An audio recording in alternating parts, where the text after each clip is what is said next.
regarding the tragedy that is afflicting many people in this world at this time. Some people have spoken about the virus as an evil beast. Well, you know, a virus is just this tiny piece of DNA, 1/10 of a thousand of a millimeter.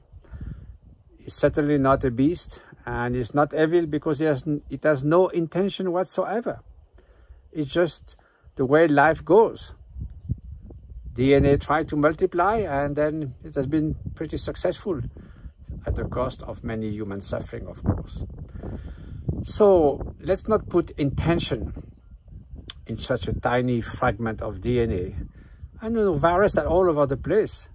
There's 10 million viruses in a single drop of ocean water, but they don't harm human beings, fortunately. This to say that the real evil beast is selfishness, is short-term promotion of selfish interest, is not thinking of the poorest, of those who suffer the most in this epidemic are, of course, those who are homeless, those who are old and isolated, those who don't have the means, even like in India, millions and millions of people on the road going back to their villages because they lost their wage and have nothing to eat at all. So that's why if we neglect the suffering of others, and if we don't, engage all the solidarity, the kindness, the care, the compassion that we can muster to help each other, then that's truly an evil beast in our times.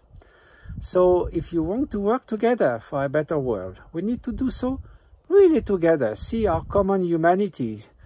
As the Dalai Lama often says, speak of a sense of universal responsibility, local commitment and universal responsibility. So that's so important. And also we should know that this reckless, continuous need for more and more things is just one of the causes of the climate change that is going to affect much more people than the present pandemic. Is going to be immense suffering. So we need to know how to be content, to do more with less, to be happier, not depending only on having this and that and more possessions and more pleasures and things like that, but know to rediscover the intrinsic fulfillment that we can find in friendship, in warm-hearted human relationship, in also being at peace with our own mind. It's amazing how often our people are disoriented when they find themselves alone in confinement.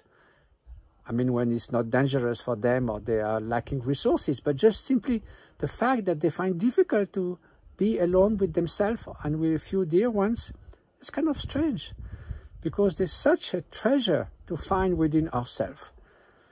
We can read inspiring books, think about what really matters in life, try to discover how our mind functions, trying to discover the inner peace that we have within ourselves, like a treasure that is lying there and sometimes we ignore for so long.